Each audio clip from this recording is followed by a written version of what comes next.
오늘 우리 여기 오신 분들께서도 다 우리 발표자 김열수 박사님께서도 만만치 않은 연세에도 불구하고 여전히 각종 TV를 누우면서 활동하고 계시고, 또 제가 존경하는 우리 장광현 장군님, 이 장군님한테 제가 많이 배웠습니다. 일본에 있는 유엔사 후방 기지 문제에 대해서 제가 여러 번 자문도 얻고 했고요. 또 우리 외대에서 오신 김수환 교수님 보니까 뭐 아랍어를 전공을 하셨죠, 그죠? 아랍어를 인타 꿀루코이스 함두릴라. 자, 이제 시작하겠는데요. 제가 모두에 한 1분만 말씀을 드리자면, 북한이 사실 지난달 26일부터 대한민국한테 5가지 폭탄을 퍼부었어요. 말폭탄 퍼부었고, 위성 발사했고, 오물풍선 쏘았고, 또 GPS 교란 전파 쏘았고, 미사일까지, 단거리 미사일까지 5가지 쏘았는데, 여기에 대해서 우리 대한민국 우리 군이 뭔가 좀 미진한 것 같아요. 아니, 풍선 휴전선 넘어올 때 바로 갈겨서 떨어뜨려야지 무엇을 그렇게 두려워해서 넘어올 때까지 기다리고, 또 대북 방송을 시작했으면 너희들이 1000개 풍선을 보냈으면 우리는 10시간 방송하겠다 이렇게 해야지 왜 2시간 찔끔하다가 말았는가. 이게 소위 적강끝, 우리 국방부가 자신하는 홍보하는 적시 강력하게 끝까지 응징한다는, 이게 과연 충족되었는가, 이런 생각을 해봤고요. 또 이제 9.19 군사합의가 북한의 도발로 인해서 우리 한국 측에서도 전체 내용에 대해서 효력 정지를 발표했는데, 아니, 북한이 파기한다고 발표했는데 우리는 왜 파기한다고 발표를 못하는 겁니까? 너무 뒷걸음을 치는 것이 아니냐. 그러니까 여기에 대해서 2가지 견해가 있다는 걸 저희들은 잘 알고 있습니다. 북한이 사고를 칠 때 우리가 너무 강력하게 대받아치면 확전이 돼서 더 큰 사태로 가니까 이 정도에서 마치는 게 현명하다, 그 말씀도 일리 있습니다. 그러나 북한이 대한민국 군대는 건드려도 거의 반응하지 않는 군대라고 생각한다면 앞으로 핵카드를 사용하는 유혹을 더욱더 강하게 느낄 겁니다. 핵강압을 앞세우고 우리 서북도서를 강점하러 덤빈다면 우리 한국군은 어떻게 할 겁니까? 우물쭈물하고 말 겁니까? 이런 상황에서 사실 많은 안보 전문가들이 최근에 우리 안보 문제를 많이 우려하고 있습니다. 이런 때에 우리 석강님들 모시고 세미나를 갖게 된 것이 참 의미가 있다, 이렇게 생각하고 지금부터 교통순경 역할을 시작하겠습니다. 1시간 발표, 1시간 세션 시간 안에 발표한 분, 토론 2분인데요. 발표하신 김 교수님께서는 25분 해주시면 좋을 것 같고요. 토론하시는 분들은 10분씩 해주시면 좋을 것 같고, 그렇게 시간을 지켜주신다면 또 조금 남는 시간 동안 청중 여러분의 토론 참여도 가능할 것 같습니다. 죄송하지만 한 2분, 3분 정도 남았을 때 제가 신호를 이렇게 보내겠습니다. 이 신호가 오면 마무리를 해 주십사 하는 뜻이니까, 이제 더 이상 제 말씀 줄이고 김열수 박사님을 모시도록 하겠습니다. 부탁합니다. 예, 김열수입니다. 지금 2시 40분이니까요. 25분 받았으니까 3시 5분까지 가능하면 시간 지켜서 말씀드리겠습니다. 제가 연구원으로 부탁받은 건 이런 거예요. 글로벌 위기가 아주 많으니까 글로벌 위기를 좀 진단하고, 그 글로벌 위기로부터 우리 한국 안보를 위해서 어떻게 도출해야 될 교훈이 뭔가, 그 교훈을 바탕으로 해서 한미동맹을 더 강화하는 방향으로 좀 논문을 발표를 해줬으면 좋겠다, 이렇게 어려운 주제를 받았습니다. 그래서 사실상 여러분들 아시다시피 글로벌 위기라고 하는 것이 세계적인 차원이 있고 지역적인 차원이 있고 한반도 차원이 있잖아요. 지역적인 차원에는 다 다른 분들도 말씀하셨지만 우크라이나 전쟁이 있고 또 하마스 전쟁이 있고 그런 게 있고, 또 지역적 차원에서는 근본적으로는 중국과 미국 사이에 패권 다툼이 있음과 동시에 동중국해 남중국해, 그리고 대만 위기, 이 세 가지 위기가 돌아가고 있고요. 동북아 지역에서는 아시다시피 북한의 핵미사일 위협과 북한과 러시아의 군사협력 뭐 이런 것들이 있을 겁니다. 그래서 제가 25페이지를 썼거든요. A4 용지. 근데 여기 지금 폰트를 작게 해가지고 뭐 눈에 보이지 않을 정도로 돼서 여러분들이 얼마나 읽을 수 있을지는 모르겠는데 이것도 보니까 25페이지더라고요. 그런데 오늘 이거 다 얘기하면 여러분들 1시간 해도 다 얘기 못해요. 그래서 핵심적으로 말씀을 드릴 텐데 1장, 2장, 3장은 집에 가서 보세요. 그래서 거기에 보면 도대체 글로벌 위기의 지금 진행 과정이 뭔지, 그리고 각 글로벌 위기로부터 도출될 수 있는 한국 안보에 주는 교훈이 뭔지 거기 아주 상세히 나와 있습니다.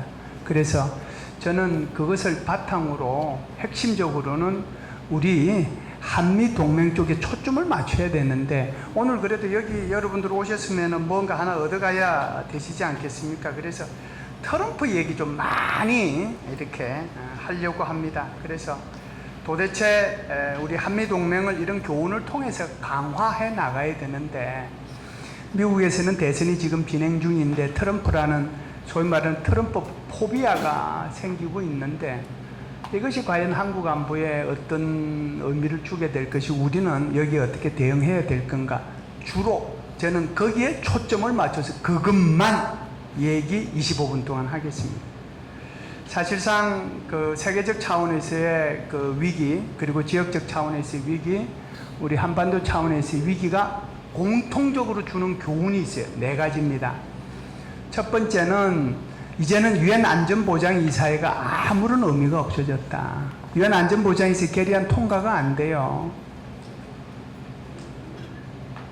유엔 안전보장이사회 상임이사국이 우크라이나를 침공하는 판에 무슨 유엔 안전보장이사회 결의안이 통과되겠어요. 6.25 전쟁 때 아까 안광찬 실장님이 말씀하셨다시피 그런 것은 우리가 상상을 못해요. 첫 번째 교훈입니다. 두 번째 교훈은 동맹이 얼마나 중요한가 하는 거예요. 그래서 우크라이나는 나토에 가입했으면 이런 서러움을 받지 않았겠죠. 게다가 여러분들 스웨덴 그리고 핀란드, 스웨덴은 1814년부터 중립을 유지해 왔고요. 핀란드는 1948년부터 중립을 유지해 왔는데 이거 포기하고 나토에 들어갔습니다. 그리고 이스라엘과 미국 사이는 실질적인 군사 협정은 체결이 안 돼 있지만 사실상의 동맹 관계고, 이란이 130기에 해당되는 순항 미사일과 드론을 보냈을 때 미국의 함정과 미국의 전투기, 영국의 전투기, 요르단의 전투기들이 그것을 이스라엘에 가기 전에 대부분 파괴시켰다라고 하는 거고요. 그리고 지금 대만은 동맹이 없으니까 굉장히 어려운 그런 상황에 처해 있다. 그리고 필리핀 같은 경우에는 두트리테가 떠나가고 마르코스가 등장함에 따라서 이 미국과 필리핀 간의 동맹을 회복하기 위해서 밤잠을 설칠 정도로 지금 노력에 노력을 더하고 있다. 이게 우리한테 주는 두 번째 교훈이에요. 동맹이 얼마나 중요한가 하는 거죠. 세 번째 교훈은 명시적이든 묵시적이든 하여간 핵을 가진 국가는 필요하면 이 핵을 전술적으로 은술적으로 사용하겠다고 계속해서 위협한다라고 하는 거죠. 러시아가 우크라이나에 대해서 서방 세계에 대해서 핵실험, 전술 핵무기의 벨라루스 재배치 뭐 이런 것들이 여기에 이제 해당이 되겠죠. 북한도 한국을 향해서 틈틈이 지금 푸틴의 이런 전술을 따라하고 있다라고 하는 것이 세 번째고요. 네 번째 공통적인 교훈은 동맹이 있음에도 불구하고 추가적인 안보 플랫폼을 확보하기 위해서 엄청나게 노력한다. 그래서 나토도 그렇고, 그리고 일본이 지금 하고 있는 원나라 협정이라고 하는 것도 그렇고, 이것이 이제 조금이라도 안보에 대해서 하나만 가지고 안 되니까 이것을 조금 더 중점적으로 확보해야 되겠다는 그런 생각을 가지고 있는 거죠. 사실상 그 트럼프하고 바이든하고의 문제는요, 지금 뭐 아시다시피 한 1% 정도 차이 난다는 거잖아요. 그러니까 이게 이제 과거에 비하면 뭐 몇 달 전에 비하면 몇 달 전에 4% 5% 차이 나다가 지금 1%로 줄었다는 거고요. 펜실베니아, 미시간, 애리조나, 조지아, 네바다, 노스캐롤라이나, 위스콘신 7개 경합주도 그전에는 3 내지 5% 이렇게 차이 나다가 1, 2%로 줄어들었다는 거죠. 그래서 이제 이것이 앞으로 몇 달 남긴 했는데 어떻게 될지 모른다라고 하는 건데, 트럼프의 아킬레스건은 기밀 문건 유출, 대선 전복 시도, 조지아주 선거 개입, 성추문 입막음 의혹 등 이런 것들이 4대 행사 사건으로 기소돼 있고, 지난달 30날 성추문 입막음 의혹 사건에 관련해서 혐의 34건에 대해서 모두 유죄 판결이 내려졌고요. 7월 11일 날 여기에 대해서 선고를 합니다. 7월 14일 날이 공화당 후보를 선출하는 대축제가 전개되는 날인데 그 3일 전에 발표가 되죠. 두 가지 현상이 나타났습니다. 하나는 정말 좀 지성인들, 아무리 백인이라고 하더라도 이거는 안 된다라고 생각하는 사람들 한 4%가 빠지겠다라고 얘기하는 반면에 엄청나게 많은 트럼프에 대한 기여금, 모금 이게 이루어졌고, 오히려 트럼피즘이 오히려 더 강화되고 있다, 이런 현상이죠. 그래서 사실은 이게 트럼프 입장에서 보면 이민 정책이나 지금 가장 큰 감세 정책을 이제 추진하겠다라고 하는 거, 이런 것들은 아마 트럼프한테 유리할 거예요. 근데 바이든 같은 경우는 어떠냐? 바이든의 아킬레스건은 나이, 좋은 경제에도 불구하고 끊임없이 내려갈 줄 모르는 인플레이션, 그리고 이민 정책에 대한 거, 그리고 뭐 이스라엘 하마스 전쟁, 이 부분은 이제 어제 유엔 안전보장이사회에서 3단계 휴전 결의안이 통과됐기 때문에 이대로 간다면 아마 이 부분은 바이든한테 좀 유리하지 않겠는가, 이런 생각을 합니다. 낙태 부분에 대해서는 당연히 바이든이 훨씬 더 트럼프보다는 유리하죠. 미국 사람들은 제가 좀 전에 말씀드렸던 이 국내 문제에 관심을 가지고 이것 가지고 표를 해요. 투표를. 이 사람들은 소위 말해서 외교라든지 이런 것 가지고 투표하는 게 아닙니다. 그런데 정작 우리 대한민국을 포함해서 전 세계의 사람들은 니들 국내 정책은 어떻게 하든지 관계없어, 외교 정책이 어떻게 될 거냐, 여기에 대해서 온 관심을 쓰고 있는 거죠. 그래서 바이든의 대외 정책하고 트럼프의 대외 정책은 근본적으로 차이가 나요. 바이든의 대외 정책은 자유, 민주, 그리고 인권, 뭐 법치, 소위 말해서 인류의 보편적 가치를 중시하는 거거든요. 그러면은 이런 인류의 보편적 가치가 제대로 실현되려면 혼자서는 안 되잖아요. 그래서 같이 다자적으로 여기에 하겠다라고 기본적인 생각이에요, 이게. 그러다 보니까 여러분들 아시다시피 뭐 중국 견제 같은 경우에도 혼자서 안 되니까. 옛날에는 소위 말해서 허브 앤 스포크 전략을, 부채살 전략을 썼지만 지금 그렇게 안 쓰잖아요. 지금 레티스 프레임워크를 쓴단 말이죠, 격자를. 그럼 어떻게 해요? 인도 태평양 지역에는 쿼드가 있고, 남태평양 지역에는 오크스가 있고, 동북아 지역에는 한미일 프레임워크가 있고, 그 다음에 남중국해 지역에는 미일 필리핀 프레임워크를 만들어가지고 대응하는 거예요. 이게 기본적인 그 바이든 대통령의 외교 정책이에요. 그런데 트럼프는 다릅니다. 어떻게 다르느냐 하면, 트럼프는 미국의 국력 낭비를 최소화하고 동맹국들의 기여정대를 요구하는 실리 중시의 그런 외교 기조를 가지고 있습니다. 미국을 위대하게 만들기 위해서 Make America Great Again이죠. 마가를 위해서 미국의 국익이 우선되는 America First, 그 정책을 추진합니다. 그래서 동맹조차도 거래적 관점에서 대하고, 그러려고 하면 다자가 모여서 회담을 하면 항상 자기가 손해보거든요. 손해본다고 생각을 해요. 양자회담을 하면 항상 누를 수 있으니까. 그래서 양자회담을 선호하는 그런 패턴을 보여왔다. 그러면 사실상 대중정책도 그렇고 트럼프의 대외 전략도 그렇고 그러는데, 여기에 대해서 크게 중요한 3가지 문서가 나와 있어요. 여러분들 이번에 7월 14일 날 사실은 공화당 이 전당대회를 통해 가지고 공식적인 공약이 나오거든요. 그 공약을 뒷받침할 수 있는 3개의 문서가 나와 있는데, 첫 번째가 트럼프 스스로가 얘기한 아젠다 47이에요. 이거 여러분들 아젠다 47 치면 지금 그냥 우리 인터넷에서도 이게 하나하나 가지고 트럼프가 자기 설명한 거 나와요. 그거 한번 보시면 도움이 될 겁니다. 두 번째는 헤리티지 재단에서요.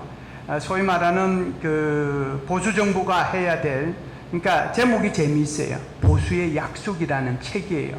이 책이 30개 장으로 구성이 되어 있는데 총 920쪽 분량입니다. 그러니까 이거는 소위 말하는 공화당의 어떤 공약을 일단 내보인 거죠. 또 하나의 책이 나왔습니다. 그게 뭐냐면 미국 우선 정책연구소라고 있어요.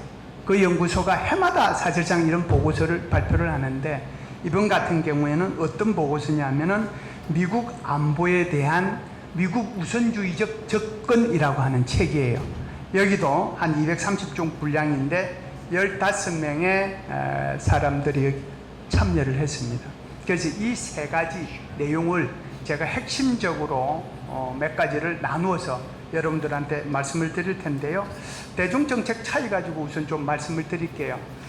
바이든은 한번 보세요. 바이든은 보면 첨단 기술 분야에 대해서만 이렇게 하는 거죠. 첨단 기술 분야에 대해서. 나머지 분야에 대해서는 그냥 다 열어준다 라고 하는 거예요. 소위 말해서 미국과 이 중국 사이에 작년도 연말에 정상회담을 통해서 가드레일을 구축을 했잖아요. 그 가드레일을 구축하고 난 뒤에 소위 말해서 디커플링보다는 디리스킹으로 가면서 이 미국이 취하고 있는 바이든 행정부가 취하고 있는 정책이 소위 말해서 스몰 야드 하이 펜스예요. 야드는 작게, 펜스는 높게. 그러니까 그게 뭐예요? 첨단 이런 것들만 몇 개, 그리고 거기에 대해서는 아주 높은 장벽을 쌓겠다라고 하는 것이 바이든의 정책이에요. 그런데 물론 이제 지난 5월 달에 하도 트럼프가 여기에 대해서 공격을 하고 대중국 강경책을 내오니까 여기에 관세를 좀 올리고 하긴 했습니다. 그런데 이 트럼프 같은 경우에는 경제 민족적인 성향을 가지고 있거든요. 첨단 기술 분야에 대한 강력한 통제와 함께 모든 수입품에 대해서 10% 관세, 중국에 대해서는 60% 이상의 관세를 부과하고 또 중국에 대해서는 최혜국 대우라고 하는 것도 철회하겠다라고 하는 거예요. 그래서 전자제품, 철강, 의약품이 이렇게 해서 단계적으로 모든 중국 수입품을 완전히 중단하겠다. 그러면 이것은 라지 야드, 야드가 굉장히 크죠? 하이펜스예요. 그러니까 스몰 야드의 하이펜스하고 라지 야드의 하이펜스하고는 완전히 차이가 있는 거죠. 그러니까 이게 트럼프와 바이든의 대중국 정책의 결정적인 차이라고 볼 수가 있습니다. 물론 이제 다른 것들도 많죠. 기후해박에서 탈퇴하겠다, 보조금 축소하겠다, 이런 거는 그냥 생략을 하고, 그렇다라고 하면 트럼프의 안보 전략이 어떻게 될 건가? 이게 이제 이 책들에 나온 거를 제가 좀 간단히 요약하면 이렇게 나옵니다.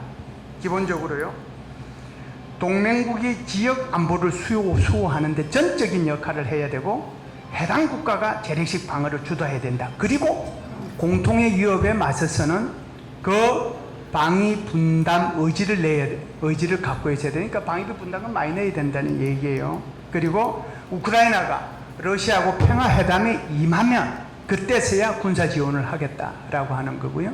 대만에 대해서는 스스로 방어할 수 있도록 최신 군사 장비와 훈련을 제공해 주겠다라고 하는 겁니다. 이걸 요약하면 이런 거예요. 미국은 자신의 헌신을 하겠다는 것이 아니라 동맹의 헌신을 요구하면서 중국에 대한 영내 패권의 시도를 거부하기 위해서 동맹과 바인딩, 결부해서 대중국 거부 전략을 추진하겠다라고 하는 거예요. 그러면은 거부 전략이잖아요. 이 거부 전략에 대해서 최근에 아주 괜찮은 사람이 책을 하나 냈어요. 그 사람이 여러분들 잘 알다시피 신문에서 요새 자주 나오는 콜비라는 사람입니다. 그 콜비가 특히 우리 한반도와 주한미군에 대해서 무슨 얘기를 했는지 제가 몇 가지만 말씀을 드리도록 하겠습니다. 보세요. 미국은 중국이라는 가장 큰 위협을 상대해야 되면 힘을 보존해야 된다. 그래서 한반도에 미군을 인질로 붙잡아두서는 안 된다.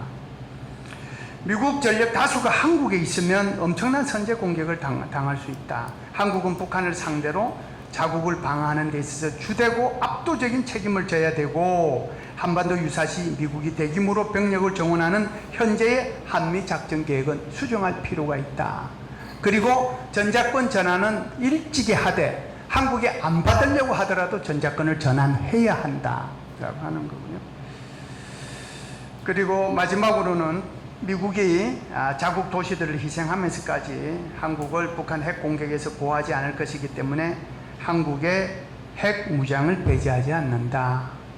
최근에는 뭐 주한미군 철수를 얘기한 건 아니다라고 얘기하더라고요. 이게 결국은 이제 주한미군 감축과 관련되는 건데, 그러면은 주한미군 철수와 주한미군 감축이라는 이 얘기가 콜비한테 처음 나온 얘기냐? 노, 아니에요. 여러분들 트럼프 말기 때 2020년도에요. 미 국방대원에서 아주 중요한 보고서가 하나 나옵니다. 그 보고서에 이런 내용이 나와요. 인태 지역에 있는 미군의 재배치가 필요하다는 보고서입니다. 지금 미군의 배치는 한국에서 제2의 한국전이 일어나기 위한 대비적, 대비용 그런 배치다. 이래가지고는 중국을 견제할 수 없다. 그렇기 때문에 훨씬 더 주한미군을 동남아와 감을 포함해가지고 이쪽 지역으로 배치해서 중국을 견제해야 된다. 라고 그때 얘기를 했어요. 그러면서 해외 미군의 분산 배치가 지속성과 탄력성을 보장해주기 때문에 동남아시아와 괌 이런 등에다가 미군을 배치해라 라고 하는 거예요. 그러면 이것이 트럼프 말기에 나온 보고서잖아요. 그러면 바이든은 안 했느냐? 노. 바이든도 했어요. 2023년 그러니까 바이든 행정부가 딱 들어섰을 때, 바이든 행정부가 들어섰을 때 그때 글로벌 파스츄 리뷰, 그러니까 주한미군 재배치 검토라고 하는 거, 이 책임을 누가 맡았냐 하면 미 국방성의 정책차관보 칼이라는 사람이 맡았어요. 그 정책차관보도 이게 그 청문회 거쳐가지고 되는 거거든요. 그때 이렇게 얘기했어요. 보세요. 인도태평양 지역에 미군 배치는 더 넓은 지역으로 분산돼야 된다. 주한미군 병력 규모는 마법의 숫자가 아니다. 그래서 다들 그때 저를 비롯해서 여기 아마 앉아 계신 분들이 이 부분에 대해서 연구를 많이 했을 텐데, 야, 이번에 나오는 GPR은 적어도 주한미군의 감축과 관련된 내용이 핵심을 이룰 거다. 이렇게들 다 예상을 했어요. 그런데 어떤 일이 생겼느냐? GPR을 발표할 무렵 일주일 전인가요? 그때 아프가니스탄에서 급히 주한미군을 철수합니다. 그래서 여러분들 GPR 내용이 다 바꿔요. 그래서 미세 조정으로 끝났습니다. 그러면 이게 바이든이든 트럼프든 기본적으로 가지고 있는 것이 주한미군에 대한 어떤 그 뭐라고 할까요? 감축이라고 할까요? 또는 중국을 견제하기 위한 재비치라고 해요. 이것이 광범위하게 퍼져 있다라고 하는 것을 제가 일부러 말씀을 드리는 겁니다. 그렇다라고 하면 트럼프가 대통령이 되면 우리는 어떻게 해야 될까요? 그러니까 이제 사전에 준비해야 될 것도 있고 해야 되는데, 그거 한미 동맹을 강화해야 된다는 차원에서 말씀을 몇 가지만 드리도록 하겠습니다. 한 7분 정도 남았는데요. 크게 아닙니다. 제가 2시 5분까지예요. 예. 크게 보면 뭐 한 7, 8가지가 있는데 중요한 것만 몇 가지 얘기할게요. 우선 여론전 전개해야 돼요. 누구랑? 미국 국민들, 미국 의회 지도자들, 소위 말해서 미국의 여론을 움직이는 사람들한테. 그러면 그 내용이 뭐여야 되느냐? 그것은 제가 여러분들 그 보고서에 몇 개를 넣어놨어요. 한 6, 7개 넣어놨는데 그 중에 핵심적인 게 아마 이런 걸 겁니다. 한국의 반도체, 자동차, 배터리 기업들이 2022년 IRA, 인플레 감축법이 시행된 이후에 미국에 555억 달러 이상을 투자함으로써 전 세계에서 가장 많이 투자한 국가다. 가장 20건이에요. 대한민국이 제일 많이 했습니다. 그래서 미국인들한테 일자리를 많이 제공했다. 이걸 집중적으로 좀 홍보할 필요가 있다. 나머지 것들도 거기 있어요. S7개. 그건 참고로 보십시오. 두 번째는요, 미국의 전작권 조기 전환과 관련된 건데, 사실상 미국의 조기 전작권 문제는 이게 심각합니다. 왜 그러냐면, 이게 미국의 조기 전작권이 어떤 문제하고 연결이 되느냐 하면, 일본이 올 연말에 일본 해상, 육상, 공중, 자위대 통합해가지고 통합사령부 설치하잖아요. 그래서 주일 미군 사령부도 개편을 합니다. 3성 장군에서 4성 장군으로 갈 수 있거든요. 그러면 이 개편이 한국하고 같이 맞물릴 수 있어요. 그렇기 때문에 미국의 입장에서 보면 중국이라고 하는 더 큰 위협에 대응하기 위해서, 트럼프 같은 경우에 더 큰 위협에 대해서 빨리 전작권 넘겨주고, 그리고 이게 연합방위 체제가 아니라 공동방위 체제로 넘어가면서 그걸 손떼고 싶어 하는 거거든요. 그래서 이 부분에 대해서는 우리가 좀 다른 차원에서 접근해 볼 필요가 있다는 부분. 세 번째는요. 어제 이제 제3차 NCG 회의 했지 않습니까? 그 법인 나랑도 오고 해가지고 8개 분야에 대해서 가이드라인이 어제 이제 확정이 됐고 이걸 기준으로 해서 올 8월 달에 소위 말하는 얼치 프리덤 쉴드 훈련을 할 때 이 핵 전쟁을 가정해서 우리가 훈련하도록 되어 있지 않습니까? 그래서 사실상 확장 억제력도 제고를 해야지만 동시에 핵무장 등 다른 옵션에 대한 대비도 좀 필요하지 않느냐. 그래서 이게 이제 북한한테 이제 좀 영향을 미치려고 하면 사실은 우리가 기존에 그 미군이 가지고 있는 핵탄두 저장고 있거든요. 그 저장고 현대화하면 됩니다. 그 우리 돈으로 대준다고 하면서 현대화하자고 그러면 돼요. 그런 것들도 미리 이제 우리가 선제적으로 하면 트럼프가 받아들일 가능성도 있다라고 하는 거고요. 방위비 분담금 내라고 그러면은 지금 우리 50% 넘게 내잖아요. 그러면 2배 내줘봤자 지금 현재 내는 거 2배요. 좋다, 이거 2배 주고 대신에 우리 핵 만들 수 있도록 해주라 라고 하면 이거 충분한 빅딜이 돼요. 그래서 트럼프의 이 집권을 나쁘게만 생각하지 말고 좋게 생각하면 그것을 기회로 해서 우리가 얻을 수 있는 것 얻을 수 있겠다라고 생각을 합니다. 그리고 이제 북한의 핵 협상에도 대비해야 되는데요. 핵군축 회담이 가능성이 있거든요. 미국 입장에서 보면 ICBM만 없애버리면 되는 거잖아요. 한국은 아무 관계가 없을 수도 있어요. 그래서 이런 문제가 우리의 이익이 배제되지 않도록 하는 그런 노력도 필요하지 않겠느냐라고 생각을 합니다. MD 체제 편입하는 것도 일단 이제 한미일이 합동으로 여기에 조기 경보 체계를 구축을 했잖아요. 그러니까 이제 한 발 들어간 건데 이걸 뭐 공개적으로 할 것까지는 없지만 그래도 여기에 대해서 우리가 좀 고민을 해볼 필요가 있겠다라고 생각합니다. 이것이 트럼프 대통령이 당선됐을 때 어떻게 우리가 한미 동맹을 더 강화해 나갈 건가 하는 것을 말씀을 드렸고요. 두 번째는 아까 다른 나라들이 그래 하듯이 어떻게 하면 안보 플랫폼을 확대할 것이냐, 3가지입니다. 첫째는 나토와의 관계를 강화해야 된다. 두 번째는 아까 안광찬 장관님께서 말씀하셨다시피 한국과 유엔사 간의 그런 협력을 아주 강화해 놔야 합니다. 세 번째는 우리도 오커스 필러 2에 참여할 필요가 있다. 이 3가지는요. 다시 여러분들 그 책자 속에 제가 한 서너 페이지 이렇게 넣어놨으니까 그걸 보시면 좋겠습니다. 이상으로 제 발표를 3분 전에 마치도록 하겠습니다. 지금 우리 김 박사님 말씀하시는 그 하나, 둘, 셋 이 내용들이 너무 소중해서 제가 중간에 개입을 못 하겠더라고요. 이걸 이렇게 하려고 하다가 제가 참았습니다. 사실 여러 가지로 우려스러운 상황들이 많이 전개되는데 우리 대한민국 국민, 정부, 국민은 여기에 충분히 인식하고 대응하고 있는가, 이 부분은 참 회의스럽습니다. 우선 정치에 함몰돼서 안보 문제는 뒷전으로 내던진 상태가 아닌가 하는 걱정도 들고 참 여러 가지 우려가 많습니다. 자, 이어서 우리 장광현 박사님 10분 토론 부탁드리겠습니다. 예, 장관입니다.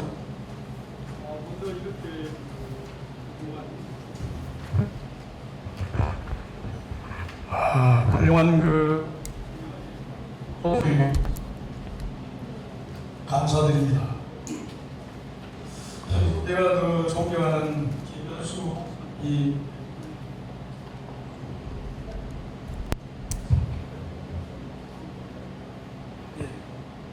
네네네. 예. 평소 제가 존경하는 김열수 박사님의 이 글을 제가 읽으면서 너무 이렇게 훌륭한 글을 보면 토론자 입장에서는 굉장히 좀 어렵다 하는 이런 생각을 갖습니다. 오늘 1, 2, 3부를 주로 생략하셨는데 저는 이 2부와 3부에서 굉장히 아주 정말 아주 감동하면서 잘 읽었습니다. 왜 그러냐면 지금 이 시기에 지구상에서 벌어지고 있는 여러 가지 글로벌 위기들을 사실은 굉장히 압축하고 정리된 이런 것을 한눈에 제가 지식을 얻었기 때문에 이 자리를 빌어서 다시 감사드리고, 저는 이것을 종합 선물센터를 받았다 이렇게 표현을 하고 싶습니다. 시간 제한이 있기 때문에 핵심 위주로 제 말씀을 좀 드리고자 합니다. 김열수 박사님께서 여러 가지 글로벌 위기를 제시해 주셨습니다. 이 한국 안보에 미치는 요소 중에서 가장 최악의 경우는 이 여러 가지 이 위기들이 한꺼번에 발생할 때가 아닌가 이렇게 생각합니다. 즉 다시 말해서 현재 진행 중인 러시아 우크라이나 전쟁과 또 이스라엘 하마스 간의 전쟁이 장기화되고 또 대만 해협 일대에서 긴장이 고조됨으로써 궁극적으로는 이 중간에 군사적 충돌로 이어지는 이런 경우가 될 것입니다. 만약에 양안에서 미국과 중국이 군사적으로 충돌을 하게 된다면 미국의 주 관심은 대만 지역으로 집중될 수밖에 없고 또 상대적으로 우리 한반도에 대한 관심은 그만큼 줄어들 것입니다. 이런 경우에 주로 이제 주1 미군과 괌에 있는 미군들이 우선적으로 투입이 되겠습니다만 우려한 대로 상황에 따라서는 주한미군의 일부 또는 상당한 전력들이 대만으로 전환될 그런 가능성이 있습니다. 일본은 대만 지역의 미군 작전을 중점적으로 지원하면서 생각 외에 또 방어에 돌입할 수 있는 이런 상황일 것이고 여기서 중요한 것은 미국과 일본의 주 관심이 대만 해역으로 집중될 경우에 유엔사 회원국들이 제공하는 이 전력의 제공 통로가 되는 7개의 주1 유엔사 후방기지의 정상적인 기능이 매우 제한될 우려가 있다는 것입니다. 반면 러시아와 북한은 중국의 요구에 부응해서 중국에 무기를 제공하거나 또는 한반도에서 국지전 또는 전면전을 감행을 한다면 이 동아시아에서 2개의 전선이 형성될 수가 있습니다. 이런 상황에서 조건에 기초한 전작권 전환에 대해서 좀 만전을 기했는데 오늘 김열수 박사님께서 미국이 전작권을 조기에 전환하려는 이런 시도를 차단해야 된다라고 말씀을 하셨는데 만약 대만 지역에서 미중 군사 충돌이 생길 경우에 상황이 심각해진다면 전작권 전환이 안 된 상태라 하더라도 주한미군 일부 또는 대부분이 전환될 이런 소지는 다분히 있습니다. 이라크전이 발생됐을 때 우리 한반도에 전개되어 있던 아파치 2개 대대 중에서 1개 대대가 전환된 사실을 아마 다 아실 겁니다. 다만 조건이 충족되지 않은 상태에서 이 전작권이 전환돼서는 안 되기 때문에 제가 생각하는 것은 주권 국가로서 이 전작권 전환을 마냥 이렇게 미룰 수는 없는 문제가 아니냐 하는 이런 생각이 듭니다. 미국의 관심이 한반도가 아닌 대만 지역으로 집중됨으로써 한반도에서 새로운 형태의 긴장이 고조되거나 확대될 그런 가능성을 염두에 둔다면 더욱더 그렇습니다. 특히 러시아와 중국, 북한은 인도 태평양 지역에서 현상 변경을 원하고 있습니다. 이런 러시아와 북한이 중국의 기대에 부응할 그런 가능성이 있고 또 중국은 대만 해협에 주한미군이 투입되지 못하도록 고착을 하거나 또는 한국군의 일부가 미군을 지원할 수 있는 이런 통로를 차단하기 위해서 북한으로 하여금 남한에 대한 고강도 도발을 자행하게 하거나 또는 심화될 경우에 국지전이나 전면전을 부추길 그런 가능성이 있습니다.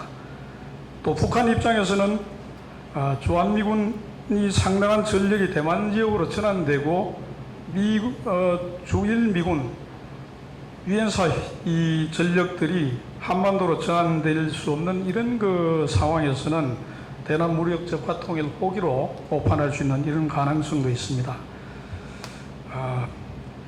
이런 상황에서 볼 때는 전작권 전환을 우리가 계속 미룰 때는 아니다.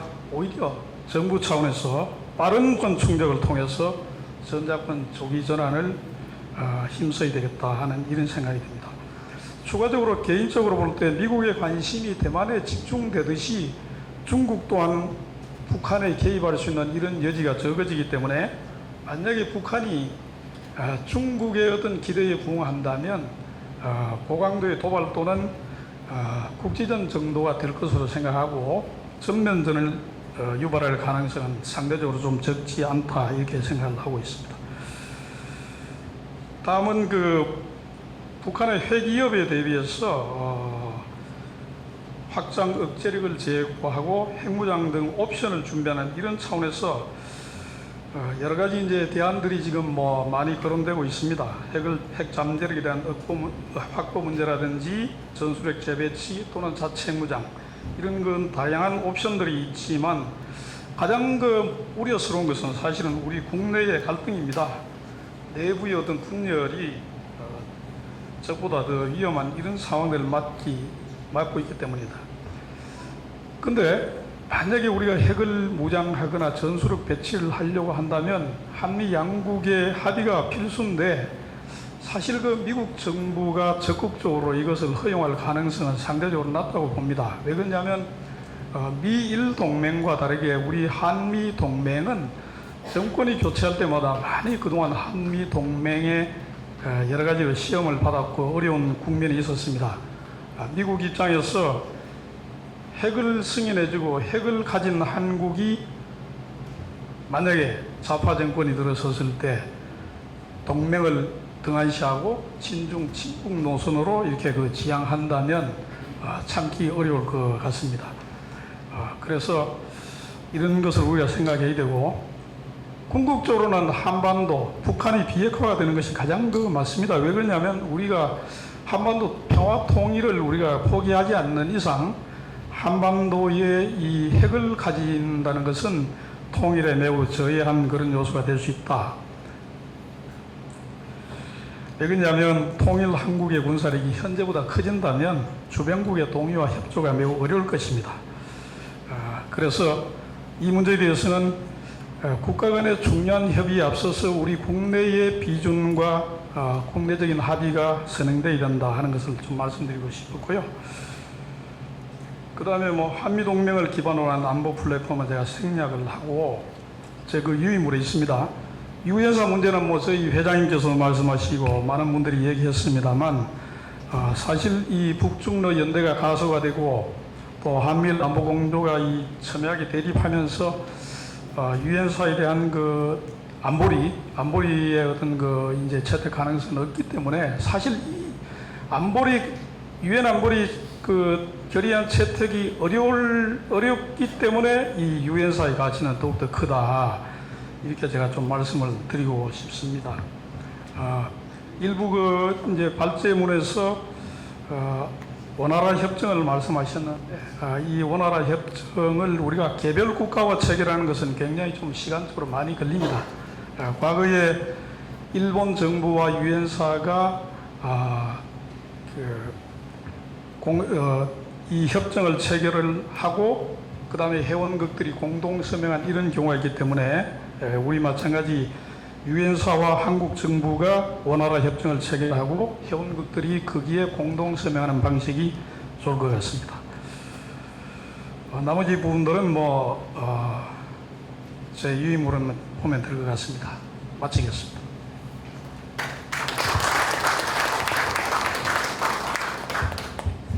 김열수 박사님 발표에 이어서 우리 장 장군님께서도 전작권 문제를 중요하게 거론하셨는데 이따가 두 분 중에 어떤 분이시든지 토론 답변 시간이 되시면 한번 답변을 해주시면 좋겠습니다.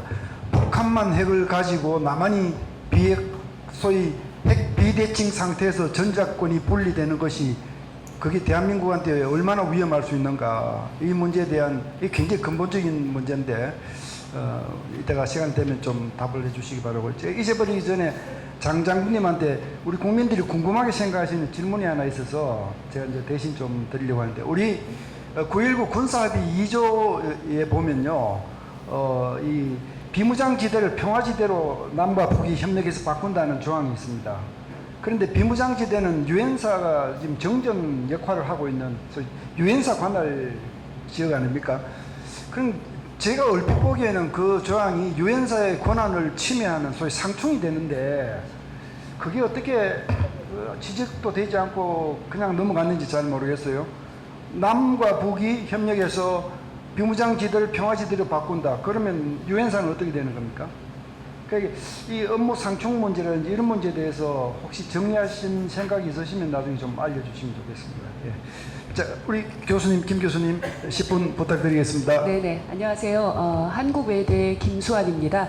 김열수 실장님의 그 발제문을 보고 아까 말씀을 해주셨듯이 정말 그 글로벌 위기를 전방위적으로 조망을 하셨다라는 커다란 감명을 받았습니다. 저는 이제 중동 전문가입니다. 그래서 주로 중동 지역 그리고 이슬람 지역에 대한 연구와 발표를 수행하고 있습니다. 그렇기 때문에 전방적인 어떤 글로벌 위기를 조망하는 것보다 중동 지역의 위기, 안보, 그리고 중동 지역의 변화 등을 주로 연구를 하고 있습니다. 그런데 이번에 김열수 실장님의 이 글로벌 위기 발제문을 보면서 이렇게 매크로하게 글로벌 위기와 세계적인 그리고 국제적인 지역적인 위기를 통해서 한반도의 안보 그리고 위기 상황을 타개할 수 있는 그런 어떤 방안을 제시해 줌에 있어서 실장님께 굉장히 감사드리고 저도 많은 것을 배울 수 있는 그런 시간이었습니다.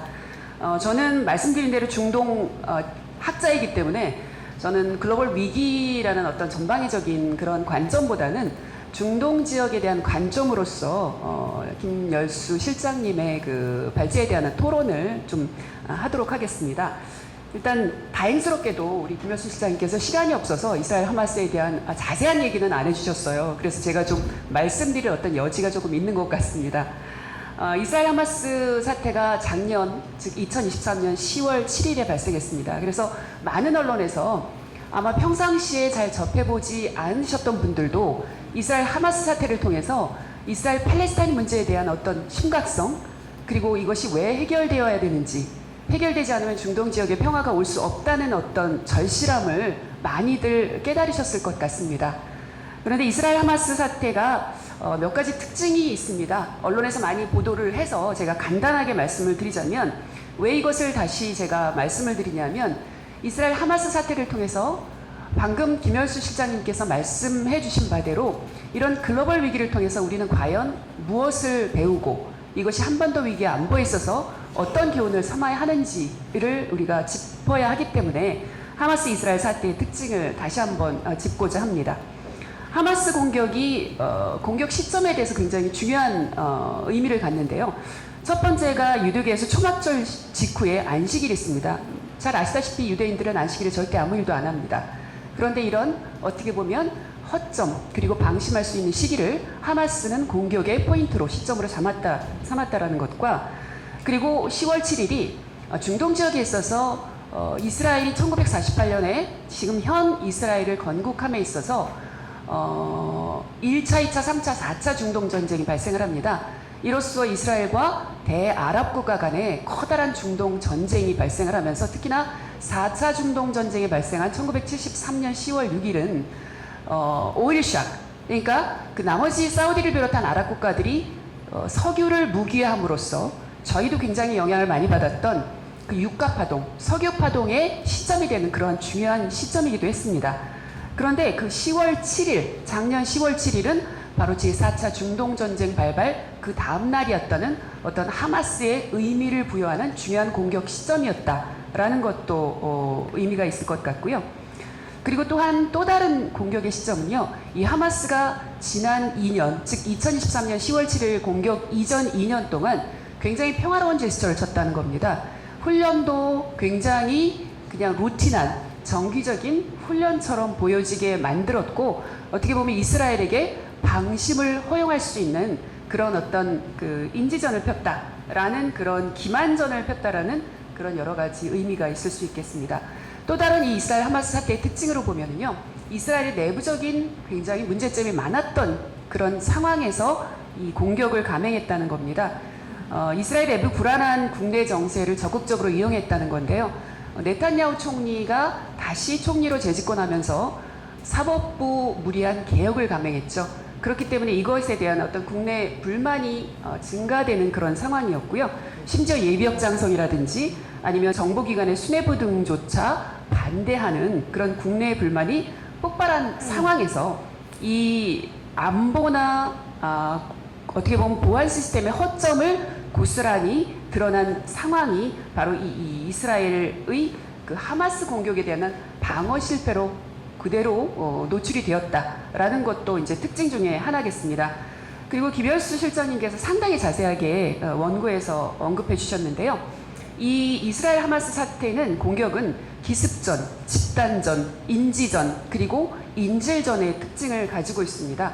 그러니까 민간 장비, 즉 불도저라든지 아니면 오토바이라든지 패러글라이딩이라든지 이런 민간 장비를 사용을 했고요. 또 다른 것은 드론이라는 그런 무인기를 사용해서 어떻게 보면 첨단 이스라엘의 최강이라 할 수 있는 첨단 방어 시스템을 무력화했다라는 그런 특징이 있습니다.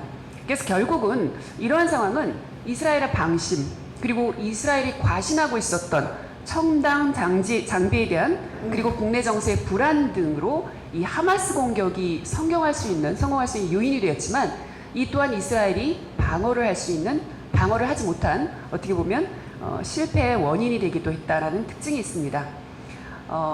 제가 이제 그 다음으로는요, 아까 이제 김열수 실장님께서 트럼프 포비아라는 말씀을 해주셨어요. 과연 11월에 미국 대선에서 바이든이 대통령이 될 것인가, 트럼프가 대통령이 될 것인가에 따라서 사실 우리 한반도 안보나 정세에도 많은 영향을 미치는데요. 사실은 이게 중동 지역에서도 굉장한 영향을 미칩니다. 직언하자면 트럼프 대통령이 만약에 대통령으로 다시 재선으로 당선이 된다면 중동 평화에 있어서는 이익을 감당할 수 있지만 최소한 이스라엘 팔레스타인 문제에서는 악재로 작용할 것입니다. 트럼프 대통령은 친이스라엘 정책을 아주 공개적으로 펼치는 그런 그 대통령이기 때문에 어떻게 보면 이스라엘 팔레스타인 해결은 트럼프 대통령의 재선과 더불어 굉장히 요원해질 것이다 라고 제가 감히 감언을 할 수가 있겠습니다.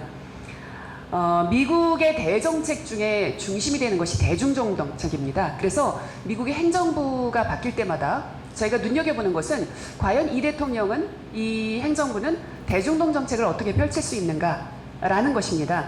그런데 이렇게 역사적으로 시기적으로 보면 부시 행정부는 2001년에 911 9.11 테러가 났습니다. 그래서 악의 축을 발표하면서 중동의 테러를 뿌리 뽑겠다고 선언하면서 민주주의를 심겠다라는 어떻게 보면 굉장히 무모한 시도를 합니다. 결국 실패로 끝났습니다. 그리고 그 다음에 오바마 행정부가 들어서면서 오바마 행정부는 부시 대통령의 어떻게 보면 전례를 거울 삼아서 역외 균형자 전략을 대중동 정책으로 근간으로 삼습니다. 그게 바로 오프쇼어 밸런서인데요. 적극적으로 개입하지 않고 한 발 빼고 중동 정책에 관여하겠다는 거죠. 그래서 오바마 행정부 때 이란을 핵 협상 테이블에 불러서 JCPOA, 즉 이란 핵협상을 타결하기도 했습니다. 그 다음에 이제 트럼프 대통령이 행정부가 들어섭니다. 이때 김열수 시장님께서 말씀해 주신 것처럼 신고립주의 정책을 펴니다. 아주 적극적으로 친이스라엘 반이란 노선을 펼치게 되죠. 그래서 말씀해 주신 대로 어떻게 보면 거부 전략의 일환으로 이 트럼프 행정부는 본인 미국이 중동 정책에 적극적으로 개입하거나 아니면 지원을 하는 것보다도 동맹국, 즉 주변 사우디를 비롯한 아랍국들, 너희들이 이스라엘 팔레스타인 문제 등을 비롯한 여러 중동 정책에 직접적으로 지원을 해라라는 그런 전략을 펼칩니다. 그리고 나서 바이든 행정부가 들어서죠. 그래서 바이든 행정부가 전략적 관여를 선택하고 말씀하신 대로 다자주의적 관점에서 중동 정책을 진행을 하고 있습니다. 바이든 대통령이 대통령 후보 시절에 이런 얘기를 했죠. 이란과 핵협상 다시 재개하겠다. 재개했습니다. 그렇지만 결과는 지금 없습니다. 왜냐하면 재개했다가 지금 중단된 상태이기 때문에. 그리고 이스라엘 팔레스타인 협상 재개하겠다. 근데 이것은 이스라엘 하마스 공격 사태로 물 건너갔습니다. 지금 이런 상태고요. 어떻게 보면 이스라엘 하마스 사태에서 이스라엘이 초반부터 바이든 행정부가 굉장히 적극적으로 이스라엘을 옹호하죠. 지지하죠. 직접 그 전쟁터에 이스라엘로 날아가서 비행기를 타고 날아가서 네타냐후 총리를 공항에서 포옹하면서 이 미국의 적극적인 지원을 했기 때문에 어떻게 보면 미국 국내와 국제사회의 비난을 받았습니다. 그래서 도덕성에 어떻게 보면 심각한 타격을 입었고요. 아랍 지역 내에 국가가 22개국이 있는데요. 그 아랍 지역의 대미 여론에도 굉장히 심각한 어떻게 보면 부정적인 그런 여론을 영향을 미치게 됩니다. 또한 이제 국제 군사 작전에 대해서 이스라엘 군사 작전에 대해서 국제사회 비난이 높아지면서 어떻게 보면 이에 대한 미국인의 지지도도 하락하는 양상이죠. 그래서 어떻게 보면 미국산 무기가 이스라엘군의 무차별 공습과 대규모 지상작전에 사용됐고요. 또 지금은 좀 달라졌습니다. 2024년 3월에 미국이 대이스라엘과 하마스 사태에 대한 어떤 입장을 전략적으로 변화를 크게 선회를 합니다. 그래서 휴전안도 최근에 또 제시를 하고 실장님이 말씀하신 대로 어제 유엔 안보리에서 14개국 회원국의 적극적인 동의로 인해서 그 바이든 대통령이 제시한 휴전안에 동의를 한다, 지지를 한다라는 그런 그 결정도 났고요. 하마스 또한 이를 환영한다라는 공식적인 입장도 발표한 바 있습니다. 자, 그렇다면 우리가 이 이스라엘 하마스 사태로 본 한반도의 안보 대응은 어떻게 할 것이냐에 대해서 우리 김열수 실장님께서 21쪽과 22쪽의 자료집 상당히 상세하게 7가지 대응안을 제시를 해주셨습니다. 그렇기 때문에 저는 이것을 반복하기보다는 크게 3가지 관점에서 말씀을 드리고자 합니다. 과연 그럼 우리가 하마스 사태에 대해서, 공격에 대해서 어떤 것을 배울 수 있고 어떻게 준비를 해야 되느냐에 대해서 첫 번째로 큰 카테고리는요, 한국군이 추구하고 있는 첨단 기술군의 한계 또는 취약점을 다시 제고해야 할 필요성이 있지 않은가라는 생각을 합니다. 왜냐하면 결국 이스라엘도 아이언돔이라든지 세계 최강의 안보, 보안, 시스템에 대한 그 맹신을 하다가 하마스 공격을 받은 상황이거든요. 그렇기 때문에 예를 들어서 첨단 스마트 방벽이라든지 뭐 보안 시스템, 이런 것들이 결국 초반에 효과적으로 어떻게 보면 그 기능을 발휘하지 못했기 때문에 이에 대한 한국군의 첨단 어떤 그 기술에 대한 맹신은 좀 자제해야 되지 않을까, 다시 한번 제고해야 되지 않은가라는 생각을 하고요. 두 번째는 역시 하마스 러우 사태 때도 발생을 했지만 하마스 공격에서 무인기 활용의 공격이라는 어떤 새로운 전쟁 수행 방식이 등장했다는 것입니다. 그래서 북한이 최근 관심을 가지고 있는 무인기를 활용하는 어떤 동시다발적인 공격에서 이 무인 체계하고 대드론 체계의 기하급수적인 어떤 전략화가 절실히 필요하지 않나라는 생각을 했고요. 실장님도 말씀해 주셨다시피 어떤 외교적인 수단을 활용한 전쟁 억제 방안을 강구할 필요가 있지 않은가라는 생각을 합니다. 그래서 최근에 이스라엘 사태, 하마스 사태, 그리고 이스라엘 이란과의 상호 공격으로 이루어진 상태에서 이게 어떻게 보면 군사적 조치를 가장한 정치적 갈등과 타협의 과정으로 분석이 되기는 하지만 남북한 전면전이 초래할 재앙적인 어떤 결과를 고려해서 주변국 그리고 어떤 그 우방국을 활용을 최대한 하면서 이러한 어떤 전방위적인 외교전을 전개를 해야 되지 않을까.